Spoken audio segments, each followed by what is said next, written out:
He is, to millions, simply the king. A man who won the World Cup not once, not twice, but 3 times, a feat no one else in the history of the sport has ever matched. He was so good that a small African nation once paused a civil war for 48 hours just so both sides could watch him play. When he died in December 2022, his home country declared official mourning, and the world stopped to remember a name that had become a synonym for football itself, Pelé. But before the crowns, before the trophies, before he became a global icon known on every continent, he was a barefoot boy from a poor Brazilian town, shining shoes on the street for spare coins, dreaming of a ball he could not afford to own. This is the story of how that boy became the king of football. Edson Arantes do Nascimento was born in 1940 in Três, Corações, a small town in Brazil, into deep poverty. His family could not always afford new balls, so as a child he practiced with a sock stuffed with newspaper tied together with string. His father, Dondinho, had himself been a promising footballer whose career was cut short by injury, and he taught his son everything he knew on dusty streets and empty lots. To help support the family, young Edson worked shining shoes at a local train station, earning what little he could while dreaming, like every Brazilian boy, of a life inside the game. Nobody could have imagined that this barefoot, shoe-shining child would become the most famous athlete the 20th century would ever produce. As for the name Pelé itself, its origin remains slightly mysterious even today. As a boy, his classmates began calling him by the nickname. Some say it was his mangled childhood pronunciation of a local goalkeeper's name he admired. At first, young Edson hated it, and reportedly got into fights over the teasing.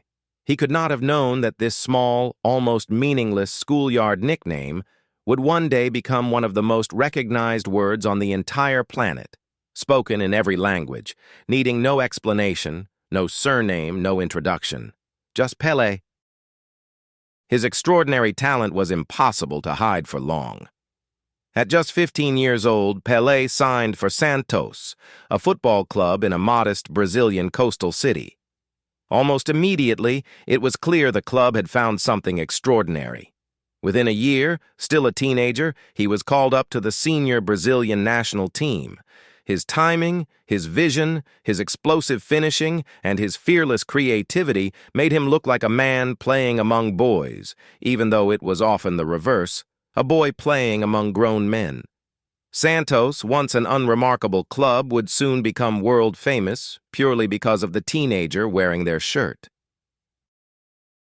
In 1958, at just 17 years old, Pelé traveled with Brazil to the World Cup in Sweden. Few outside Brazil had ever heard his name. That would not last. In the tournament, he scored a hat trick in the semi-final, and then, in the final itself against the host nation, he scored twice more, including a goal of such audacious skill, chesting the ball over a defender's head before volleying it home, that it is still replayed today. Brazil won their first ever World Cup, and the watching world discovered in real time that a 17-year-old boy had just become the most exciting footballer on the planet. Pelé cried tears of joy on the pitch. It was only the beginning. Brazil returned in 1962 to defend their title, and though injury limited Pelé's role in that tournament, the team triumphed again, cementing Brazil as football's dominant force. But it was 1970 in Mexico that produced the true masterpiece. Alongside a golden generation of Brazilian talent, an older, wiser Pelé led what is still widely considered the greatest football team ever assembled. Their play was joyful, fluid, and utterly irresistible. In the final against Italy, Pelé opened the scoring with a towering header, and Brazil dismantled their opponents 4-1. It was Pelé's third World Cup triumph, a record that more than 50 years later still stands utterly alone. Across those years, Pelé redefined what a footballer could be. He scored an almost unbelievable number of goals across his career. by some counts, well over 1,000 in official and unofficial matches combined. He combined ferocious shooting power with delicate touch, aerial power in the box with the vision of a playmaker. He seemed capable of anything, an audacious dummy that fooled a goalkeeper without even touching the ball, a bicycle kick suspended impossibly in midair, a first touch that made defenders look rooted to the ground. Opponents did not simply try to stop Pelé. They tried, and mostly failed, to merely contain the damage. Perhaps no story captures his global significance more than what happened during the Nigerian Civil War in the late 1960s. Pelé's club, Santos, arranged an exhibition match in Lagos amid the brutal ongoing conflict. According to the enduring legend, both warring sides agreed to a temporary ceasefire, reportedly lasting around 48 hours, simply so that soldiers and civilians alike could watch Pelé play. Whatever the precise details, the story endures because it captures something undeniably true. Pelé's fame had grown so vast that it transcended nations, politics, and even war itself. He was not merely a sportsman. He had become a kind of universal language. In 1975, well past what most considered his athletic peak, Pelé made a decision that stunned the football world. He signed for the New York Cosmos in the United States, a country where football barely registered as a sport at the time. It seemed, to many, like the end of a legend fading into irrelevance. Instead, it became one of his most important legacies. Stadiums that had never sold out for football suddenly overflowed. Television cameras that had ignored the sport came calling. Pelé did not merely play in America. He planted seeds of a footballing culture that would, decades later, blossom into the sport's genuine rise across the United States. The King's final crusade was not for another trophy, but for the game itself. Off the pitch, Pelé became something rarely achieved by any athlete, a genuine global ambassador. He was received by presidents and royalty. He was named an official national treasure by the Brazilian government, a designation so protective of his value that European clubs were legally barred from ever signing him away from Brazil. He worked with the United Nations, promoting peace and understanding through the game he loved. For an entire generation across every continent, the word Pelé did not simply mean a footballer.